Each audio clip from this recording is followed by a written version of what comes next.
দর্শক, টাকা পয়সা ভিসা সবকিছু ছাড়া বিদেশে যেতে চাচ্ছেন? আজই বিমানের চাকা ধরে ঝুলে পড়ুন।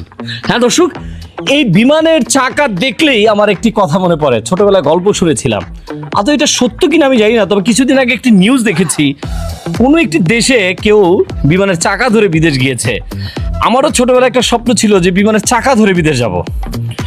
খুব বেশি ছোট না, যখন ক্লাস 5-6-এ পড়তাম, যে বিমানটা যখন উড়ে এইভাবে চাকাটা ধরে রাখবো আর আমি বিদেশ চলে যাব। তো আজকে বিমানের চাকায় ওঠার আমার একটু শখ হলো। দর্শক, বিমানের চাকায় উঠলাম, কিন্তু আপনাদেরকে দেখেন একটা বিমানের চাকা কেমন হয়।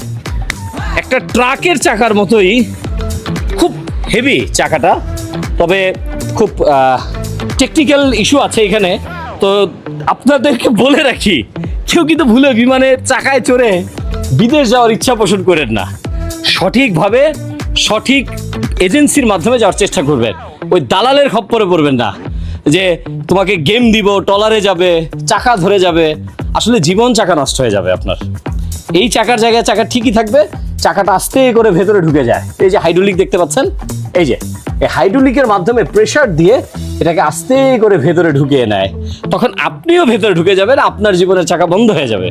সো দেখুন বিমানের চাকা আপনাদেরকে দেখালাম। আর এই হচ্ছে অনেক সময় আমরা দেখি দূর থেকে যে শব্দটা যে আসে, মূল যে শব্দটা আসে এখান থেকে, অনেক পাখি এটার ভেতরে গিয়ে আহত হয়, ছিঁড়ে যায়, মানে একেবারে বিধ্বস্ত হয়ে যায়, পাখিগুলো মরে যায়।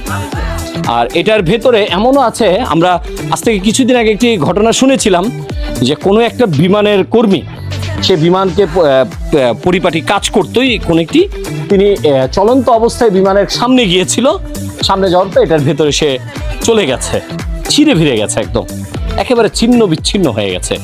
ভিডিওটা আপনাদের কাছে কেমন লাগলো, তথ্যটা একটু কমেন্টস করে জানাবেন। বাংলাদেশ বিমানের সামনে আছি আমি, আমিন মামুন, রহস্যময় বিমান। আল্লাহ হাফেজ।